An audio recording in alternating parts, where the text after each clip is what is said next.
Haleluya, shalom, jemaat dikasih Tuhan. Mari lambaikan tangan kita sebagai tanda kemenangan bagi kita semuanya. Sebab Tuhan sudah menebus kita semuanya. Kita menjadi umat pemenang, amin. Selayaknya pada pagi ini kita tetap memuji Tuhan, meninggikan nama Tuhan, sebab Dia layak kita tinggikan, amin. Berikan kemuliaan buat Tuhan kita yang lebih dahsyat lagi. Haleluya, haleluya. Terima kasih Tuhan.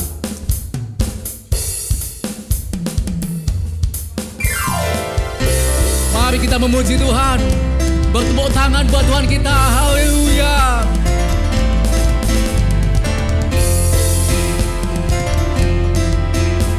Bersama-sama kita katakan kami yang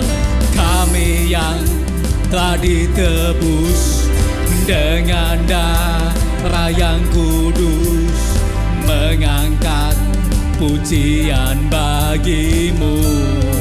Kami bait kudus-Mu ya Tuhan,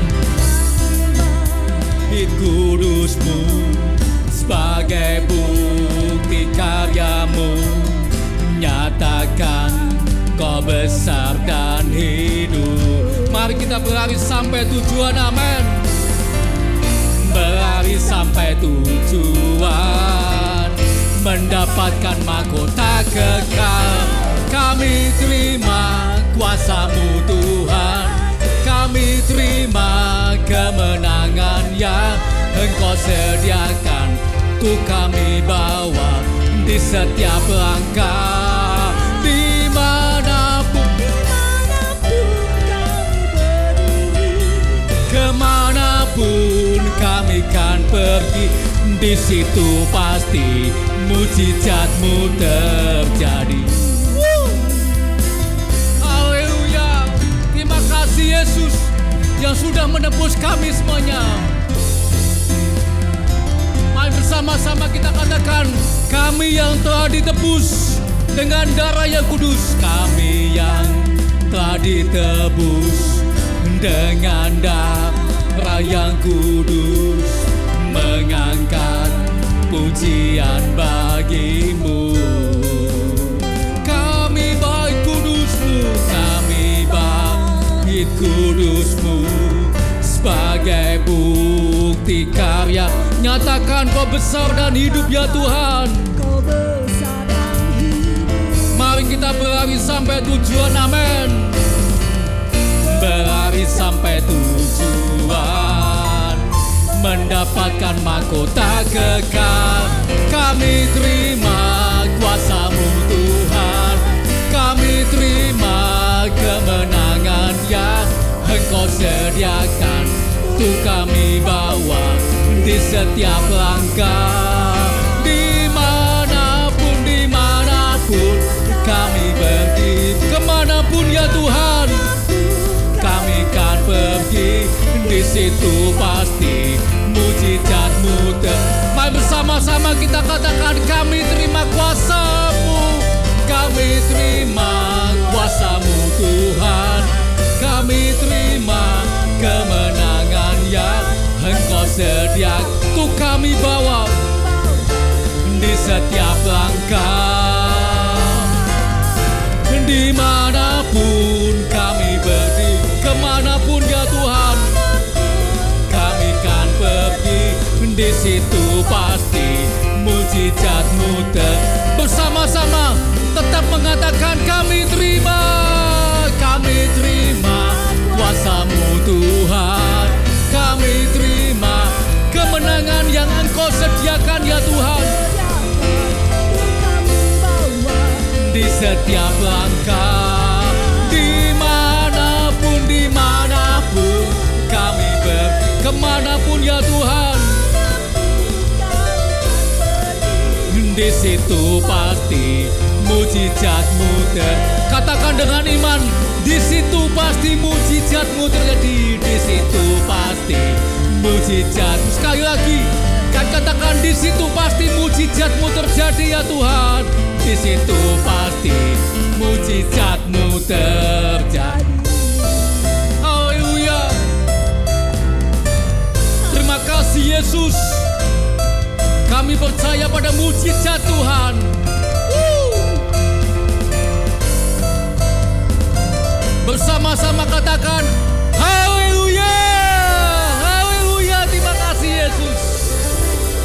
kasih Bapa, terima kasih Tuhan Yesus. Kami tahu Tuhan, semua karena anugerah-Mu, semua karena kebaikan-Mu ya Tuhan. Mari pada pagi yang indah ini, kita datang kepada Dia, menyembah Yesus, menyerahkan hidup kita, dan melakukan segala firman-Nya ya. Terima kasih Tuhan Yesus. Oh,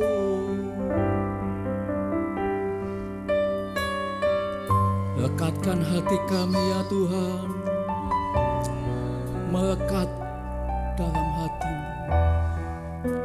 Terima kasih. Mari datang kepada Dia, datang kepada Dia dan menyembah Dia. Oh, bersama-sama katakan, semua karena kemurahan-Mu.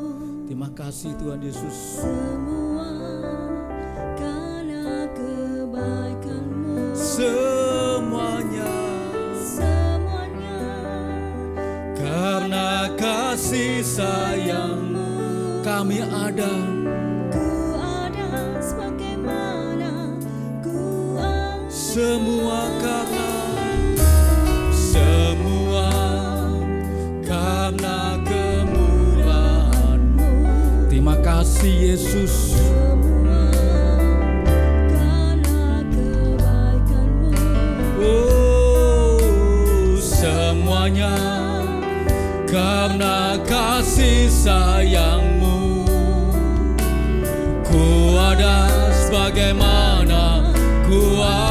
Katakan Kau Yesus, Kau Yesus, kekasih jiwaku. Menyenangkan-Mu ya Tuhan, setiap waktu memuaskan hati-Mu. Tujuan hidupku, bersama-sama kita katakan, lekatkan hatiku, lekatkan hatiku, melekat dengan hati-Mu. Tetapkan langkahku sejalan dengan firman-Mu ya Tuhan. Tepatkan semua, tepatkan semua yang ku buat, seperti yang Bapa mau. Datanglah, datanglah kerajaan-Mu, jadilah kehendak-Mu di bumi seperti di surga. Terima kasih ya Tuhan. Semua karena kemurahan-Mu. Terima kasih Tuhan Yesus. Semua karena kebaikan-Mu. Oh, semuanya karena kasih sayang-Mu. Kami ada sebagaimana ku ada. Katakan bersama-sama, Kau Yesus, Kau Yesus, kekasih jiwaku. Menyenangkan-Mu ya Tuhan, memuaskan hati-Mu, memuaskan hati-Mu. Tujuan, mari saya mengundang untuk semuanya bangkit berdiri, mengangkat tangan kita katakan, lekatkan hatiku, lekatkan hatiku, melekat dengan hati-Mu. Tetapkan langkahku ya Tuhan, sejalan dengan firman-Mu ya Tuhan. Oh, tepatkan semua yang ku buat, seperti yang Bapa mau. Datanglah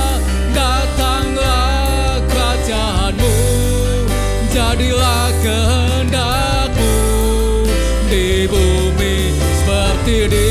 Dengan sepenuh hati katakan, lekatkan hatiku, lekatkan hatiku. Terima kasih ya Tuhan, melekat dengan hati-Mu. Tetapkan langkahku ya Tuhan, tetapkan langkahku sejalan dengan firman-Mu ya Tuhan.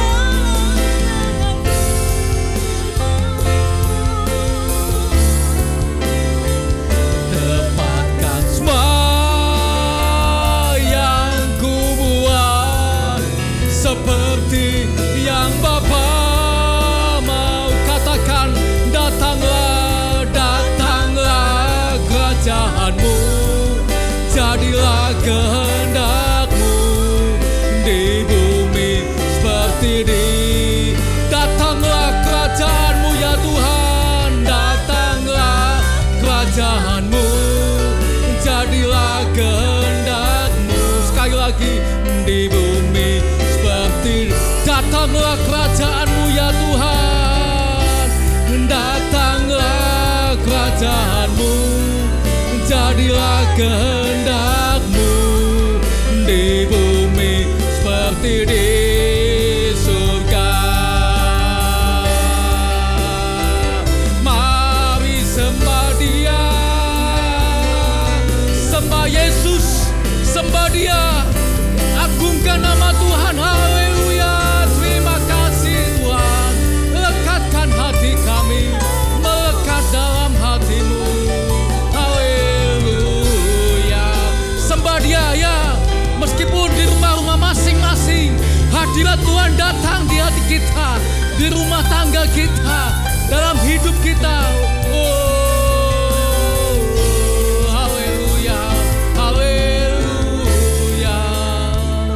Terima kasih Yesus, Kau dahsyat, Kau luar biasa Tuhan. Kami ingin memberikan semuanya Tuhan, tubuh jiwa rohku Tuhan. Oh, terima kasih, terima kasih. Datanglah kepada Yesus. Terima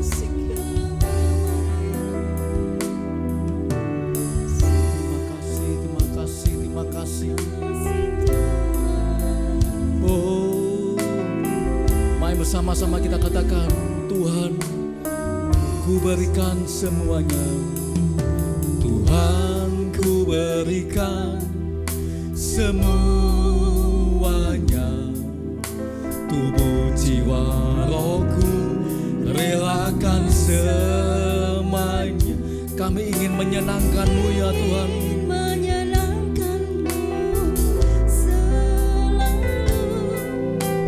Selalu ku jawab panggilan Tuhan. Tuhan, ku berikan semuanya, tubuh jiwa roh kami ya Tuhan. Relakan semuanya. Ku ingin menyenangkan-Mu selalu, kan selalu. Ajari kami mengerti ya Tuhan, ajari aku mengerti perasaan-Mu. Mengerti datang Jantung-Mu, biarkan aku punya, biarkan aku punya keintiman hanya dengan-Mu, sampai Kau dapati hatiku seirama dengan hati-Mu. Terima kasih Tuhan Yesus. Tuhan, kami berikan, Tuhan, ku berikan semuanya, tubuh jiwa rohku. semuanya. Terima kasih ya Tuhan. Ku ingin menyenangkan-Mu Selalu ku jawab panggilan. Katakan ajari kami, ajari aku mengerti perasaanmu, mengerti detak jantungmu. Terima kasih ya Tuhan. Biarkan aku punya keintiman hanya denganmu, sampai kau dapati hatiku seirama dengan hal. Ajari kami, ajari aku mengerti perasaanmu, mengerti detak jantungmu. Terima kasih ya Tuhan. Biarkan aku punya keintiman hanya denganmu, sampai kau dapati hatiku seirama dengan hatimu. Biarkan aku punya keintiman hanya denganmu, sampai kau dapati hatiku seirama dengan hatimu. Terima kasih Yesus. Inilah penyembahan kami ya Tuhan. Inilah doa kami Tuhan. Kami datang memenuhi panggilan-Mu ya Tuhan. Terpujilah nama-Mu ya Tuhan. Bapa dalam surga yang kami sembah di dalam nama Tuhan Yesus. Inilah pujian dan penyembahan kami ya Tuhan.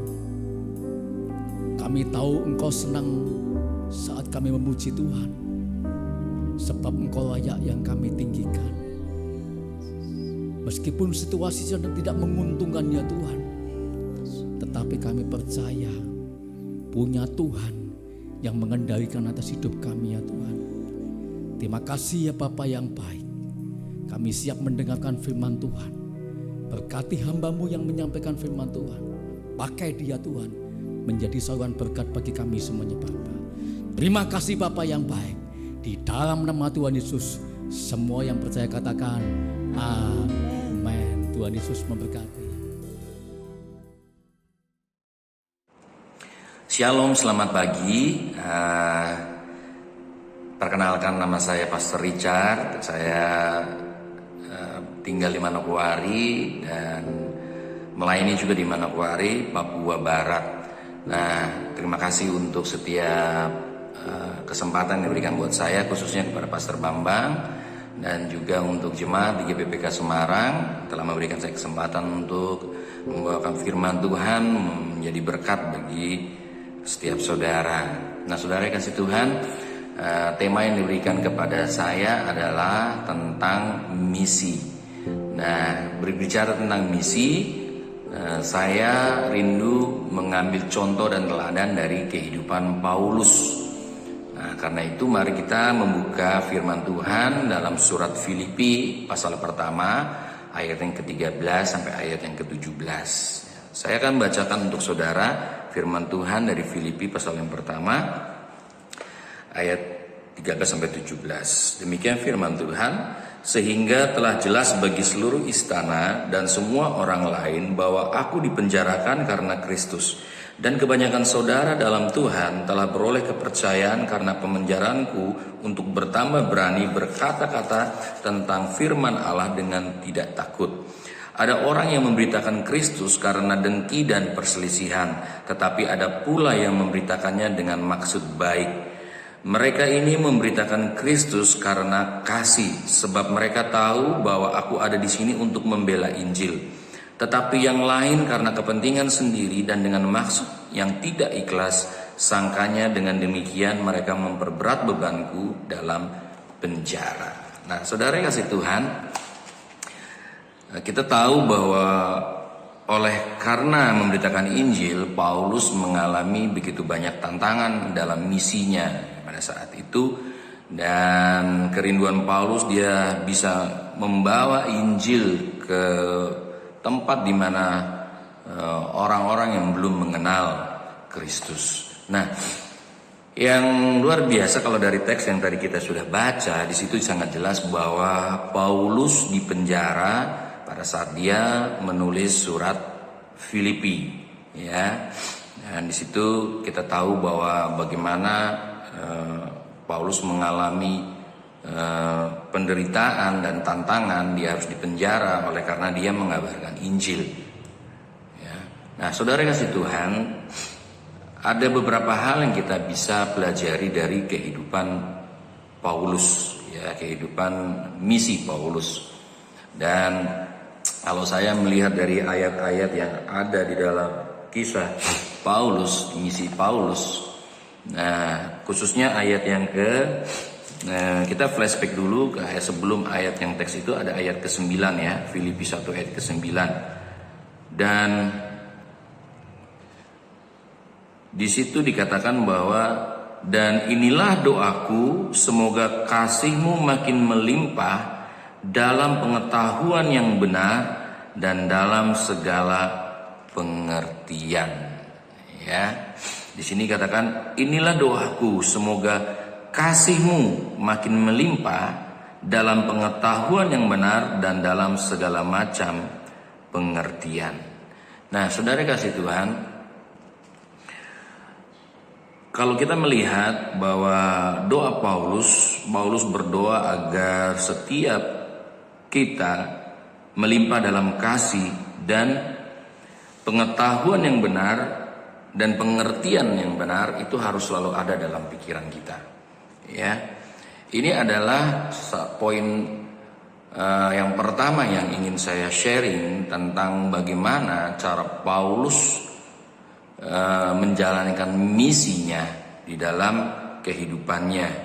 Ya, apa yang kita bisa pelajari dari ayat 9 ini? Di sini dikatakan bahwa Paulus menyebut pengetahuan yang benar dan segala macam pengertian. Dan kita tahu bahwa pengetahuan dan pengertian itu dimulai dari pikiran kita. Ya, nah di dalam menjalankan misi, hal pertama yang kita bisa belajar dari Paulus adalah Paulus tidak mengizinkan pikirannya dipenjara. Ya, jadi pikirannya harus tetap berlimpah dengan kasih Tuhan dan berlimpah dengan pengetahuan yang benar dan segala macam pengertian.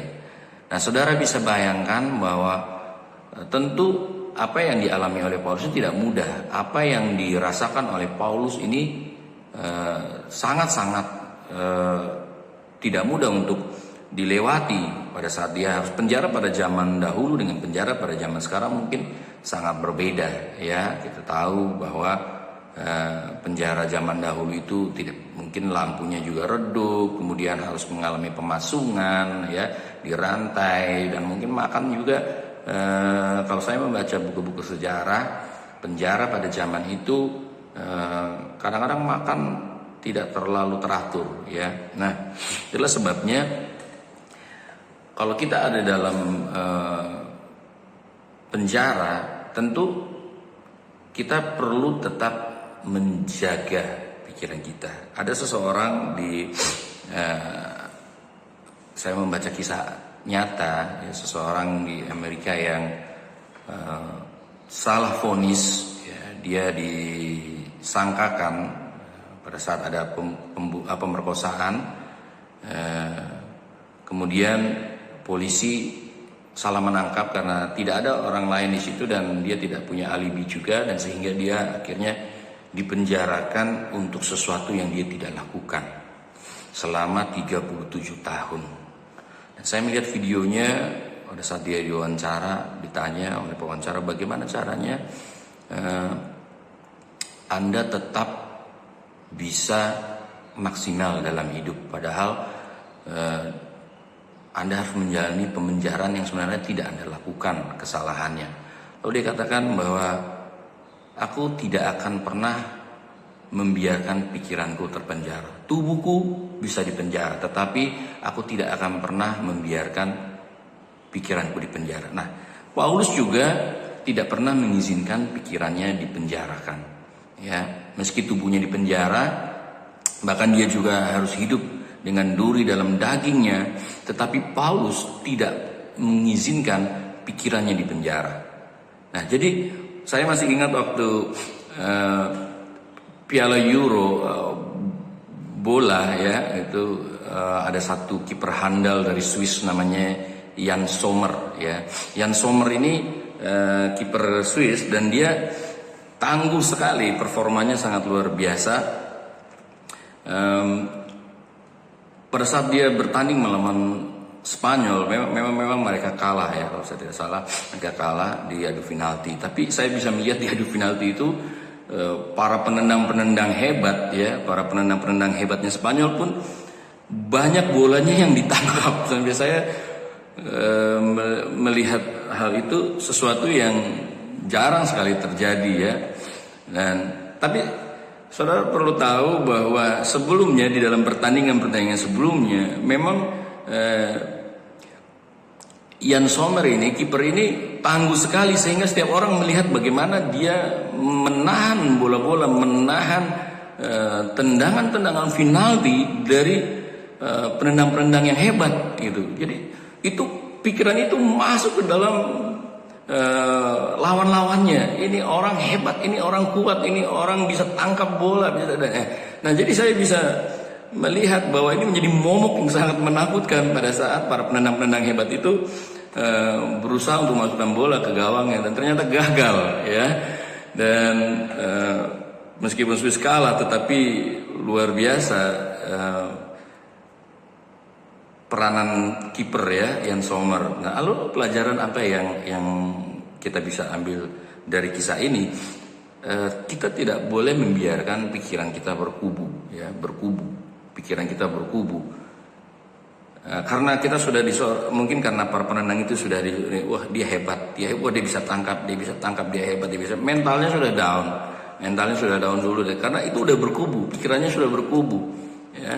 Nah, waktu kita melihat Allah kemudian masalah itu berkubu, dia berkubu, dan akhirnya Allah dan kuasa tertutup oleh pikiran kita yang berkubu, karena itu terus merasuk pikiran kita sehingga kita tidak bisa melihat kemuliaan Allah. Nah, hampir sama. Jadi jangan pernah biarkan pikiran kita dipenjarakan ya. Jangan pernah biarkan, meskipun kita mengalami tantangan, jangan biarkan pikiran kita berkubu. Meskipun kita sedang sakit, pikiran kita harus tetap sehat. Meski ya kita sedang lemah tubuh, pikiran kita jangan lemah. Meskipun kita sedang tertekan oleh keadaan, pikiran kita jangan tertekan. Meskipun kita sedang jatuh dalam kegagalan, pikiran kita jangan sampai gagal. Meskipun hati Anda sedang sakit, pikiran Anda jangan sampai sakit. Amin. Jadi kita harus tetap waras di dalam Tuhan. Ya. Ini pelajaran yang luar biasa yang Paulus berikan di dalam sebuah misi.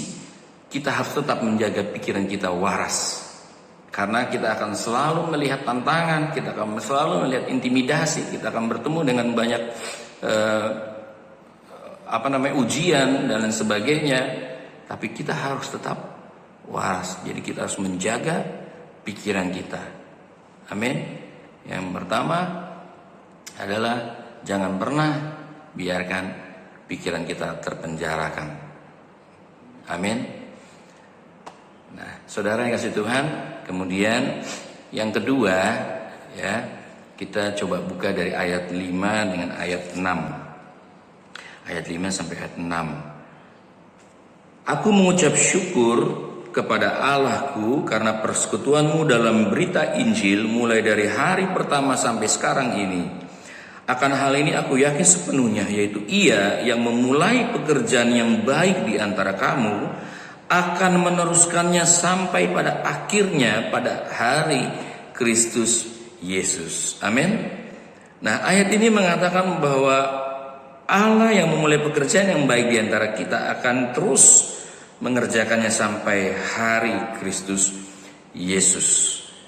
Nah, saudara kasih Tuhan, ayat 5 dan ayat 6 ini menunjukkan satu pelajaran yang penting dari kehidupan misi Paulus, yaitu Paulus menjaga stamina hidup meski banyak tantangan.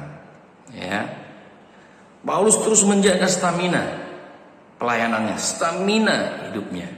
Nah, walau dalam penjara, Paulus dia tidak mengurangi kualitas pelayanannya. Jujur, di dalam penjara tidaklah mudah. Ya, di dalam penjara kehidupan sungguh tidak mudah. Ya, semua yang pernah di penjara pasti tahu seperti apa penjara itu. Dan itu tidaklah mudah.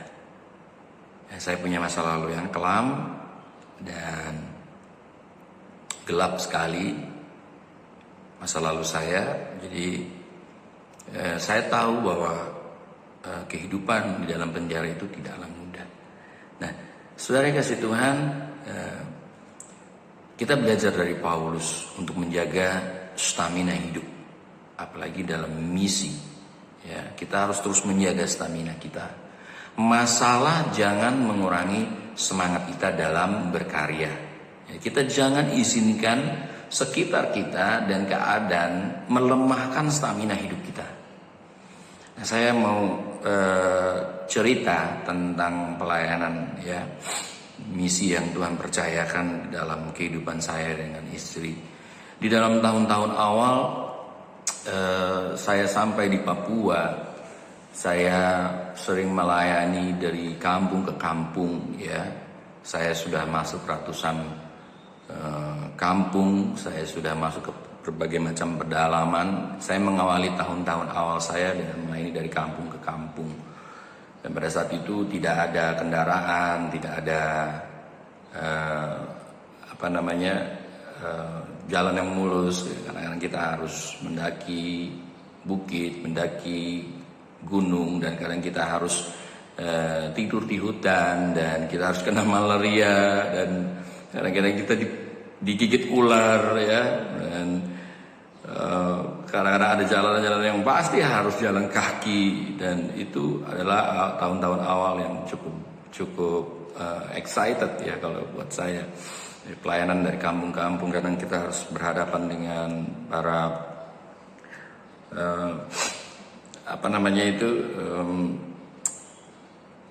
dukun-dukun, ya. Saudara, dukun-dukun sana juga unik-unik juga, ya. Tapi kuasa Tuhan lebih luar biasa. Nah, tahun-tahun awal itu sungguh perjalanan yang tidak mudah. Ya, kadang-kadang saya seringkali mengalami kelelahan tubuh, tapi saya tidak pernah berusaha membiarkan pikiran saya lelah. Ya, saya mengalami sakit, saya tidak ingin pikiran saya menjadi sakit. Ya, karena saya dengan menjaga pikiran saya sehat, dan dengan itu saya bisa menjaga stamina pelayanan. Ya, pelayanan itu padat sekali karena menyita seluruh waktu, ya. Dan saya melayani kampung-kampung itu pada saat itu bersama dengan beberapa rekan, ya. Dan waktu yang saya habiskan untuk berkeliling itu cukup lama, tapi saya menikmati perjalanan misi dari setiap desa ke setiap desa. Saya bisa memperkenalkan Kristus. Kadang kita harus menggunakan bahasa perumpamaan, kemudian kita harus punya penerjemah untuk daerah-daerah yang kita masuki. Saudara perlu tahu bahwa di Papua beda kecamatan itu beda bahasa. Ya, jadi tingkat kesulitan itu yang kadang-kala permasalahan bahasa kalau kita melayani ke kampung-kampung pedalaman, ya. Karena beda kecamatan, beda bahasa. Itu agak unik memang, ya. Jadi di Papua itu ada 315 bahasa suku. Ya, jadi saya berusaha untuk menjaga stamina pelayanan, ya. Dan saya juga pernah mengalami di dalam perjalanan pelayanan itu mengalami sakit, ya. Saya pernah sedang menuju ke dalam satu pelayanan, kemudian saya harus berkendara cukup jauh dengan motor, dan saya mengalami kecelakaan, ya. Kaki saya patah, dan tulangnya keluar ya, ini saya hancur semua sebelah kanan dari mulai pangkal tulang sampai ke pertengahan paha hancur. Dan dokter sebenarnya sudah cukup angkat tangan karena pada saat itu juga tidak ada rumah sakit yang bagus ya. Akhirnya saya harus dirujuk. Kemudian dokter juga menangani sebisanya, tapi oleh karena kemurahan Tuhan, saya selalu menaruh dalam pikiran saya bahwa saya tidak akan dihentikan oleh kecelakaan ini. Saya tidak akan dihentikan oleh hanya kaki saya yang harus sekarang setengah besi ya. Saya setengah besi, kaki saya setengah besi. Saya tidak akan berhenti, saya terus akan tetap berjalan, saya akan tetap terus melayani, saya tidak akan mengurangi kualitas pelayanan saya tidak akan menurunkan kualitas pelayanan saya. Saya percaya bahwa Allah berkuasa atas maut, berkuasa atas penyakit. Ya, saya juga pernah mengalami sakit jantung, saya pernah anfal 2 kali, 3 kali pada saat pelayanan, ya, dan saya mengalami gangguan dalam jantung dengan kondisi kesulitan bernafas karena oksigen ke otak itu berkurang cukup banyak karena klep kiri saya mengalami aritmia, klep kiri saya tidak bisa memompa darah dengan baik ke otak. Tapi saya sekali lagi berkata bahwa Tuhan, saya tidak akan mengurangi stamina saya. Saya tahu mungkin tubuh saya tidak sehat, tetapi pikiran saya harus selalu sehat. Saya percaya bahwa Tuhan berkuasa atas segala penyakit. Dan saya percaya bahwa badai mungkin sempat datang dengan kondisi saya yang lemah, tetapi saya mau Tuhan terus bekerja. Saya tidak akan pernah membiarkan pikiran saya terpenjara. Saya tidak akan pernah membiarkan pikiran saya terganggu. Dan saya harus tetap menjaga stamina pelayanan. Saya harus jalan terus, saya harus terus. Karena Papua Baru, visi yang Tuhan berikan untuk saya harus terus jalankan. Nah saudara kasih Tuhan, pada saat saya membangun Cendrawasih Care atau Cendrawasih Empowerment, pusat pemberdayaan, itu saya sedang mengalami kelemahan juga. Saya karena malaria 6 bulan malaria tersiana yang kumat sehingga istri harus bawa kendaraan motor, saya nggak bisa. Jadi itu malarianya itu malaria tulang dan dia tusuk tulang sampai saya setengah lumpuh. Ya malarianya cukup berbahaya. Tetapi di dalam kelemahan itu, di dalam masa 6 bulan kena malaria itu, justru saya dengan istri membangun Cendrawasih Empowerment atau pusat pemberdayaan Cendrawasih. Nah, saudara kasih Tuhan, kami mengambil tempat untuk mengajar anak-anak ya. Karena waktu itu rumah kami itu saya dengan istri itu hanya 4x6, bagi 2, depan dengan belakang, ya kotak 4x6 saja, terus tidak punya kamar mandi, tidak punya jendela, dan hanya itu tempat kami. Dan memang tempat itu yang ada pada saat itu pelayanan. Jadi kami melayani ya tetap melayani. Kami pakai sebagian untuk mengajak anak-anak untuk membaca, karena di sini anak-anak umur SMP tidak bisa membaca, dan umur SMA juga belum tentu bisa membaca dengan baik ya. Pada satu kali saya kumpulkan anak-anak mahasiswa.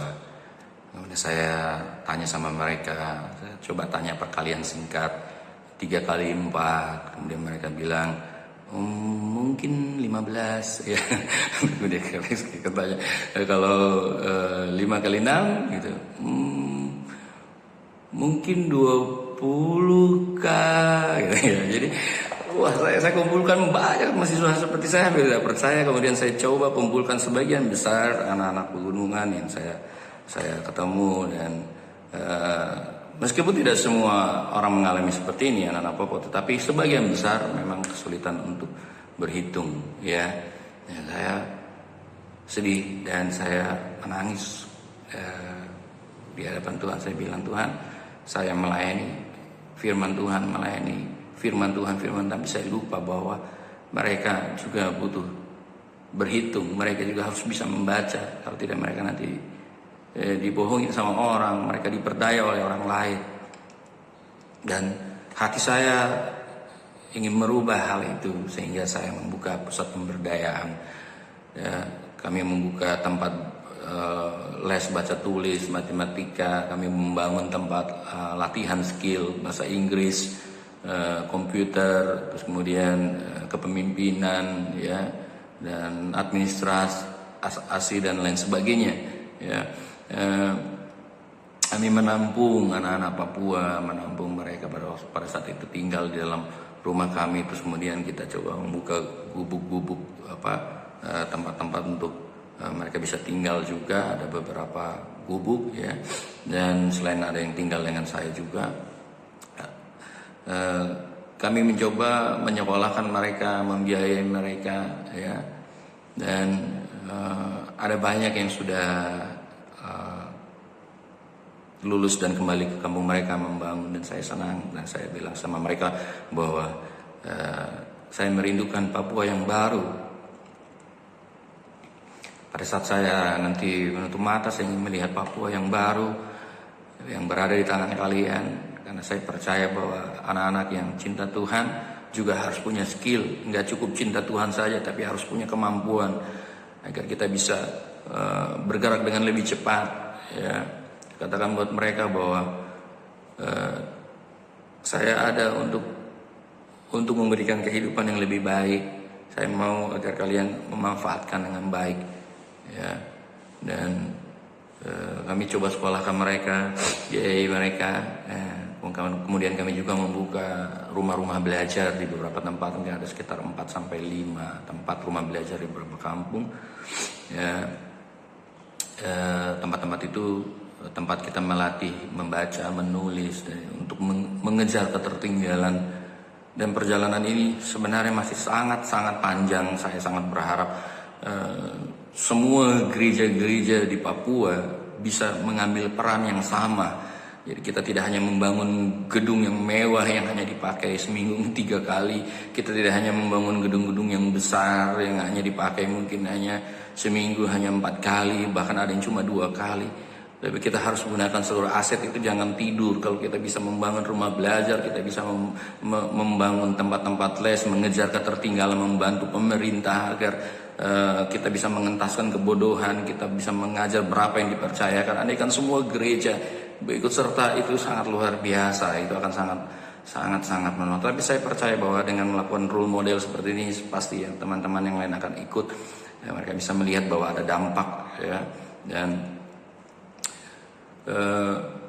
dengan rumah-rumah belajar yang kita bangun di beberapa lokasi daerah-daerah yang sulit, itu sangat membantu mereka untuk membaca, menulis, dan belajar banyak hal. Rumah belajar, dan kami juga membangun sekolah dari PAUD ya, TK, namanya sekolah alam dengan seadanya. Tapi kami taruh pengajar-pengajar yang memang berkualitas, sehingga yang namanya standar sekolah di Papua harus dirubah, harus ditingkatkan dengan sangat baik. Dan itu yang kami kerjakan di tempat ini. Kami terus percaya bahwa kami tidak hanya memberi ikan, tapi kami harus kasih kail, kami harus kasih skill agar mereka bisa berdiri, mereka bisa memimpin diri mereka sendiri, agar mereka bisa mencari makan sendiri, agar mereka tidak berharap gampang dari pemerintah, berharap gampang dari orang lain, tapi mereka bisa menjadi berkat. Dan itu adalah harapan kami di Cendrawasih Care atau di Cendrawasih Empowerment Center. Dan saya percaya apa yang kami kerjakan ini mungkin tidak banyak, tetapi dengan konsistensi, tidak mengejar spektakuleran, tapi konsisten pasti akan berdampak. Kami sudah melihat bagaimana anak-anak yang kami latih yang sudah kembali ke kampung mereka, membangun kampung mereka kembali membangun tempat mereka, daerah mereka. Dan saya selalu mengawasi mereka, saya muridkan mereka, memastikan mereka betul-betul menjadi berkat di tengah-tengah keluarga, kampung mereka, daerah mereka. Karena saya katakan, saya berusaha agar kalian bisa menikmati fasilitas yang terbaik pada saat kalian bersekolah. Karena itu pada saat kalian keluar dan kalian pergi untuk berkarya, ada tanggung jawab yang harus dikerjakan. Dan saudara Tuhan melakukan hal itu terus-menerus, melatih dan terus-menerus, kadang berjalan dengan misi dan lain sebagainya. Itu sangat tidak mudah. Seringkali saya dan istri kelelahan, tetapi saya katakan bahwa pikiran saya tidak berlelah. Saya harus menjaga stamina hidup saya, tetap harus melakukan yang terbaik. Karena perjalanan ini masih panjang. Saya harus menjaga stamina hidup saya. Dan saya percaya dalam ayat yang tadi kita sudah baca, kalau kita lihat dalam ayat 5 dengan 6, di situ dikatakan bahwa akan hal ini aku yakin sepenuhnya, yaitu Ia yang memulai pekerjaan yang baik di antara kamu akan meneruskannya sampai pada akhirnya. Nah, Allah sudah mengerjakan sesuatu yang baik dalam hidup kita dan kita harus terus kerjakan. Dan saya percaya bahwa apa yang kami sedang lakukan bersama dengan anak-anak di sini dan rumah belajar, juga sekolah dan tempat pelatihan-pelatihan yang kami kerjakan di tempat ini akan berkembang dan terus membawa banyak orang-orang untuk bisa keluar dari keterpurukan mereka dan bisa maksimal dalam hidup mereka. Itulah sebabnya sebagai seorang pelayan misi, saya dengan istri harus selalu menjaga stamina hidup. Nah, bagaimana caranya untuk menjaga stamina hidup yang ada dengan selalu menambah kasih dalam pelayanan. Saudara kasih Tuhan, kasih kita harus lebih besar daripada rasa kecewa. Kasih kita harus lebih besar daripada rasa sakit. Kalau tidak, kita akan berhenti. Kasih kita harus lebih besar daripada rasa kecewa kita. Kalau tidak, kita akan berhenti. Kasih kita harus lebih besar daripada keadaan apapun. Kalau tidak, kita akan berhenti. Kita akan putus asa. Kita akan mundur. Itulah sebabnya tadi dalam ayat kita sudah baca bahwa kita harus memiliki kasih yang besar. Dan itu yang harus selalu kita tanam agar stamina hidup kita selalu terjaga. Jadi itu adalah hal yang kedua yang kita bisa belajar dari kehidupan Paulus, bagaimana dia menjalankan misi. Nah, saudara kasih Tuhan, kemudian yang terakhir ya, dalam ayat 12 dengan ayat 13 di sini katakan bahwa aku menghendaki saudara-saudara supaya kamu tahu bahwa apa yang terjadi atasku ini justru telah menyebabkan kemajuan Injil, sehingga telah jelas bagi seluruh istana dan semua orang lain bahwa aku dipenjarakan karena Kristus. Ini luar biasa ya, ayat ini ayat 12 itu ada kata kemajuan dan disebut dengan prokopen ya, kemajuan. Nah, saudara kasih Tuhan, Paulus menulis surat-surat kebanyakan dari dalam penjara. Ya, bagi orang lain belenggu dan tantangan itu adalah sesuatu yang bisa melemahkan kita. Tapi bagi kita itu sesuatu yang Tuhan pakai untuk menjadikan kita berkat bagi orang lain. Ya, saya ulangi ya, bagi orang lain belenggu tantangan adalah sesuatu yang bisa melemahkan kita. Tetapi bagi kita yang dalam Tuhan, itu sesuatu yang Tuhan pakai untuk menjadikan kita berkat bagi orang lain. Paulus di penjara, tetapi justru membawa prokopen, justru membawa kemajuan Injil. Kalau kita melihat Paulus yang dipenjarakan, tapi justru surat-surat Paulus melalui ilham Roh Kudus menjadi berkat bagi umat Kristen dunia pada saat ini. Dan kita tahu bagaimana kehidupan Paulus menjadi teladan yang sangat luar biasa di dalam pelayanan dan dalam misi, dalam bergereja dan lain sebagainya. Nah, saudara yang kasih Tuhan, jadi belenggu dan tantangan itu perlu menjadi alat untuk prokopen atau kemajuan Injil. Jadi saat dalam tantangan, kita perlu menaruh pikiran kita bahwa Tuhan mengerjakan sesuatu yang baik melalui segala sesuatunya. Nah, itu harus selalu ada. Kalau tidak, kita akan hidup dengan bertanya-tanya, kenapa begini, kenapa begitu, kenapa begini, kenapa begitu, kenapa begini, dan kenapa begitu. Saudara, dulu saya pernah berpikir, kenapa orang tua saya berpisah kemudian meninggalkan saya, sehingga saya harus bertumbuh tanpa mereka. Saya merasa itu dulu sebuah kemalangan yang sangat buruk. Ya, tetapi ketika sekarang di dalam Kristus, saya mengerti bahwa Tuhan punya rencana. Kalau saya dulu tidak ditinggalkan oleh orang tua kandung saya, ya mereka tidak meninggalkan saya, maka saya tidak akan masuk ke dalam kehidupan pasangan suami istri yang mengambil saya sebagai anak yang cinta Tuhan. Orang tua angkat saya adalah orang tua yang cinta Tuhan. Dan jika saya tidak pernah masuk ke dalam kehidupan mereka, mungkin belum tentu saya akan melayani dan menjadi hamba Tuhan. Saya percaya bahwa Tuhan tidak punya plan B, karena rencana Tuhan tidak pernah gagal. Itulah sebabnya jika sesuatu kemalangan yang dulu saya pikir sebuah kemalangan yang sangat buruk, justru Tuhan mengizinkan hal itu untuk membawa saya ke dalam step rencana Tuhan. Sehingga hari ini saya memahami bahwa begitu ya, rupanya memang itu atas izin Tuhan. Keluarga saya mungkin mengalami broken home, kemudian saya ditinggalkan, kemudian Tuhan memakai itu menjadikan saya sebagai alat Tuhan. Nah, saudara kasih Tuhan, saya memahami bahwa Tuhan mengizinkan segala sesuatu sebab Dia punya rencana di masa depan buat setiap kita, buat saya dan buat semua kita.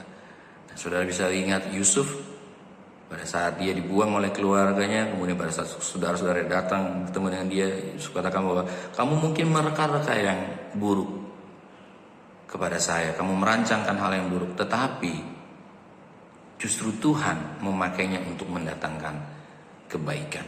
Amin. Nah, saudara yang kasih Tuhan, saya dengan istri melayani, tentu ada tantangan-tantangan juga dari keluarga lain, dan kemudian juga tantangan dari rekan-rekan, itu pasti selalu ada. Nah, setiap tantangan yang kita alami itu jangan kita lihat, jangan kita hakimi untuk sesuatu yang untuk menghancurkan kita, tetapi kita harus melihat jauh ke belakang dari apa yang akan kita alami, karena di belakang itu ada rencana Tuhan. Suatu kali, saudara kasih Tuhan, saya pernah naik angkot ya, waktu saya pernah ke Jakarta, kemudian saya diundang untuk khotbah. Nah, pada saat naik angkot itu, terus saya rebutan angkot di Terminal Pulau Gadung. Saya harus duduk di depan karena sampai saya mungkin mengejar kesempatan pertama ya, karena di belakang sudah penuh, dan saya kejar. Akhirnya ada orang lain yang merebut, kemudian akhirnya saya tertinggal dengan angkot itu, dan saya pikir Tuhan, ini kalau mati ini berarti saya bisa terlambat untuk berkhotbah ya. Tapi saya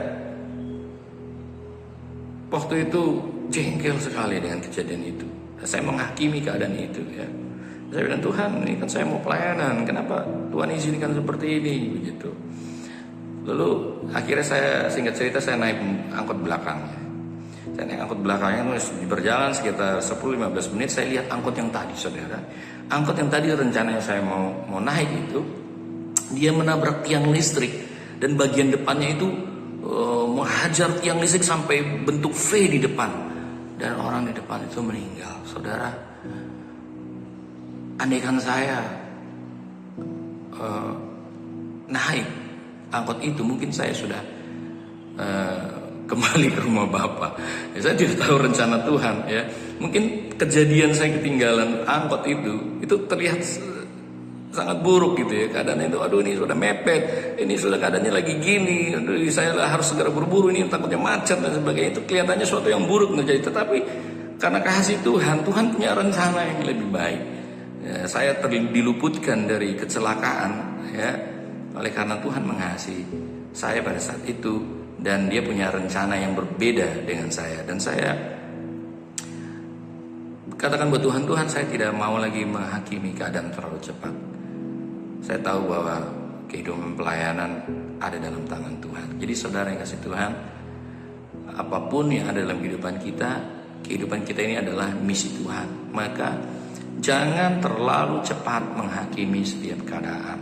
Kita harus menangkap agenda Tuhan dalam setiap peristiwa. Ingat bahwa Tuhan terus bekerja dalam segala keadaan. Nah, saudara yang kasih Tuhan, yang pertama tadi kita belajar misi dari hidup Paulus. Pada saat menjalankan misi, Paulus tidak mengizinkan pikirannya di penjara. Kita tidak boleh pikiran berkubu. Meski kita sakit, pikiran kita harus tetap sehat. Kalaupun kita lemah, pikiran kita jangan lemah. Kalau kita sedang tertekan, pikiran kita jangan tertekan. Kalau kita sedang jatuh dalam kegagalan, pikiran kita jangan gagal. Meskipun hati kita sedang sakit, pikiran kita jangan sakit. Kita harus tetap waras dalam Tuhan. Kemudian yang kedua, dalam misi Paulus menjaga stamina hidup meski dalam tantangan. Saya menjalankan misi Tuhan di Papua dengan begitu banyak tantangan dan sebagainya. Saya percaya juga bahwa saudara punya tantangan saudara sendiri, punya mimbar saudara sendiri, punya pekerjaan saudara sendiri, dan di situ pasti ada begitu banyak tantangan. Tetapi Tuhan berkuasa atas penyakit, Tuhan berkuasa atas maut, Tuhan berkuasa atas segala sesuatunya. Jangan biarkan masalah mengurangi semangat kita. Jangan izinkan sekitar kita, keadaan kita melemahkan stamina hidup kita.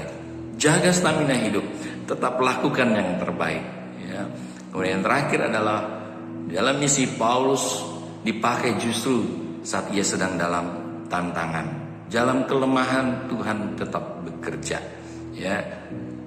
Saat ada tantangan, saat ada belenggu, itu bukan untuk melemahkan kita anak-anak Tuhan, tetapi bagi kita itu sesuatu yang akan Tuhan pakai menjadikan kita berkat bagi banyak orang. Kiranya ini bisa menjadi berkat bagi setiap saudara, dan doakan kami di Papua, doakan visi yang ada untuk mencapai Papua yang baru, Papua yang cerdas dalam Tuhan. Dan doakan kami dengan tim, kami bisa terus menambah rumah-rumah belajar lagi, terus meningkatkan terus kualitas, menambah sekolah lagi, dan doakan agar kami tetap sehat di dalam Tuhan. Dan itu juga doa kami untuk saudara sekalian. Kiranya Tuhan memberkati saudara, dan mari kita berdoa. Tuhan Yesus, terima kasih untuk kesempatan ini. Terima kasih untuk apa yang Tuhan kerjakan. Terima kasih untuk setiap kami. Kiranya kebenaran-Mu itu terpatri dalam hati kami, Tuhan. Di dalam nama Tuhan Yesus kami berdoa dan mengucap syukur. Amin. Shalom, Tuhan memberkati. Sampai berjumpa kembali di lain kesempatan. Puji Tuhan, Bapak Ibu, saudara-saudara yang dikasihi Tuhan, kita telah diberkati oleh firman Tuhan yang disampaikan oleh Pastor Yoga dari Manokwari, Papua. Kami atas nama Gembala Sidang dan segenap jemaat GPPK di Semarang mengucapkan banyak terima kasih atas pelayanan Pastor Yoga. Akhirnya Tuhan terus akan memakai pelayanan Pastor Yoga di Papua. Terima kasih sekali lagi. Baik sidang jemaat Tuhan yang dikasihi Tuhan, sebelum kita mengakhiri ibadah kita pada hari ini, ada kesempatan bagi kita untuk memberkati pekerjaan Tuhan. Dan kita bisa memberi donasi persembahan melalui QR, melalui transfer e-banking, atau melalui apa saja yang tertera di layar Bapak Ibu Saudara, atau kalau Bapak Ibu Saudara-saudari tidak biasa menggunakan uang virtual, Bapak Ibu Saudara-saudari bisa memberikan secara bersama-sama, dikumpulkan pada ketua sel sehingga dapat dihantarkan kepada gereja untuk dikelola bagi pengembangan pekerjaan Tuhan yang ada di gereja ini. Tuhan memberkati. Baik. Pengumuman yang selanjutnya adalah setelah ibadah ini ada ibadah Joy Kid. Mari kita tetap peduli kepada anak-anak usia sekolah minggu, karena jangan sampai mereka disebut sebagai the lost generation atau generasi yang terhilang karena tidak pernah dibawa mendengarkan kebenaran firman Tuhan, bersekutu bersama-sama. Puji Tuhan. Jadi setelah ibadah ini dampingilah anak-anak usia sekolah minggu untuk beribadah. Lalu yang selanjutnya pemuritan berjalan seperti yang kita sepakati. Mari kita akan terus bertumbuh menjadi murid-murid Kristus. Dan yang selanjutnya doa fajar akan berlangsung pada hari Sabtu pukul 4:30. Mari kita akan mendahulukan Tuhan, mencari Tuhan, dan mengalami Tuhan serta kebaikan-kebaikannya. Dan hari Minggu kita akan beribadah masih kembali secara virtual. Nanti biarlah kita akan berdoa agar Tuhan akan menolong bangsa ini mengalami pandemi yang berkepanjangan untuk segera kita boleh kembali ke hidup yang normal. Baik, kita akan akhiri ibadah ini dengan doa. Mari tundukkan hati kita kepada Tuhan untuk datang kepadanya dan berdoa di hadapannya. Mari kita berdoa. Terima kasih buat ibadah pada hari ini Tuhan. Engkau telah memberkati kami melalui pujian kami, penyembahan kami, sukacita yang kami rasakan walaupun kami masih ibadah secara virtual. Terima kasih juga buat persembahan yang boleh kami berikan. Terima kasih buat firman-Mu yang telah kami dengarkan. Kiranya Tuhan, kami bukan hanya mendengar firman Tuhan, tapi kami menjadi pelaku-pelaku firman-Mu. Tuhan memberkati kami sebagai anak-anak-Mu, sebagai anggota dari tubuh-Mu Tuhan. Kami tidak bisa lepas dari Tuhan sebagai kepala gereja, Tuhan sebagai gembala yang baik. Tuhan sertai kami, jangan tinggalkan kami, jangan biarkan kami berjalan tanpa pimpinan Roh-Mu Tuhan. Kiranya Tuhan memberkati kehidupan kami, keluarga kami, Engkau berikan damai dan sejahtera. Bagi kami yang sakit Tuhan, Engkau sembuhkan, percepatan terjadi, kesembuhan yang ajaib terjadi. Engkaulah dokter segala dokter, tabib segala tabib, dan oleh karena bilur-bilur-Mu Tuhan, kami disembuhkan, kami telah sembuh. Tuhan, bagi kami yang berkekurangan, Tuhan memberkati. Bagi kami yang lemah, kuatkan. Bagi kami yang jauh, dekatkan. Terima kasih Tuhan. Roh, jiwa, dan tubuh kami kiranya dipelihara oleh Tuhan dengan sempurna.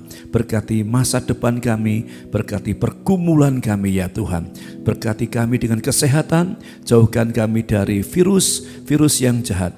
Dan kami berdoa buat bangsa dan negara kami yang mengalami pandemi yang cukup panjang ini. Tuhan tolonglah. Kami berseru, kami merendahkan diri kami di hadapan-Mu. Engkaulah yang dapat melepaskan bangsa ini dari situasi pandemi yang ada.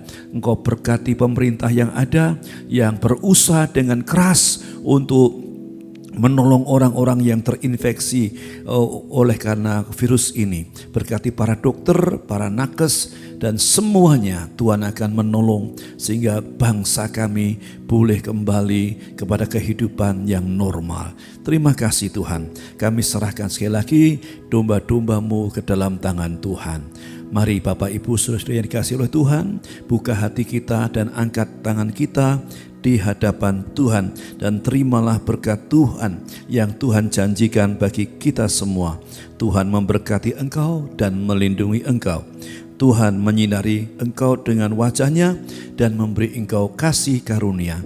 Dan Tuhan menghadapkan wajah-Nya kepadamu dan memberi engkau damai sejahtera. Sekarang terimalah berkat yang datang dari Bapa di surga, anugerah, pengampunan dosa di dalam Tuhan Yesus Kristus, dan persekutuan dengan Roh Kudus yang tinggal bersama kita sampai Tuhan Yesus datang yang kedua kali. Maranatha.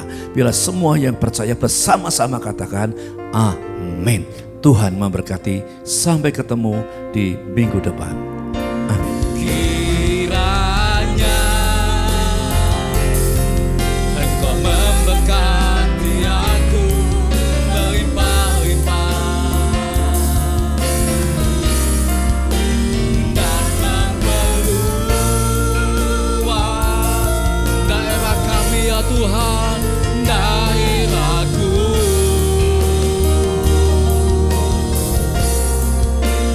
Dan kiranya tangan-Mu ya Tuhan menyertai aku dan melindungi aku daripada malapetaka, sehingga kesakitan tidak menimpa aku.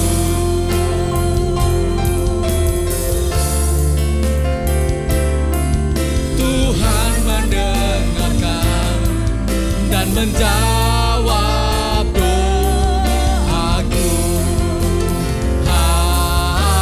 Amin. Selamat hari Minggu. Tuhan Yesus memberkati kita semuanya. Amin.